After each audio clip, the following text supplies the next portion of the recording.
आज का stock of the day है बीपीसीएल। बीपीसीएल भारत की दूसरी सबसे बड़ी ऑयल मार्केटिंग कंपनी है। ये कच्चे तेल की रिफाइनिंग और पेट्रोलियम प्रोडक्ट्स की मार्केटिंग का काम करती है। बीपीसीएल के पास स्टैंड अलोन बेसिस पर 27.5 एमटीपीए की रिफाइनिंग कैपेसिटी और करीब 21,000 रिटेल फ्यूल आउटलेट्स है। बीपीसीएल के FY25 क्वार्टर 1 रिजल्ट्स बहुत अच्छे थे। प्रोडक्ट डिस्ट्रीब्यूशन और रिफाइनरी ऑपरेशंस में ऑनगोइंग एनहांसमेंट और क्रूड ऑयल सोर्सिंग स्ट्रैटेजीज की मदद से बीपीसीएल के ग्रॉस रिफाइनिंग मार्जिन्स ने लगातार सिंगापुर जीआरएम्स को आउटपेस किया है।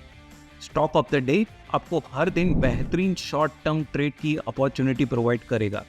एवरी मॉर्निंग शेर खान की यूट्यूब चैनल ट्यून इन कीजिए और एक भी अपॉर्चुनिटी मिस मत कीजिए।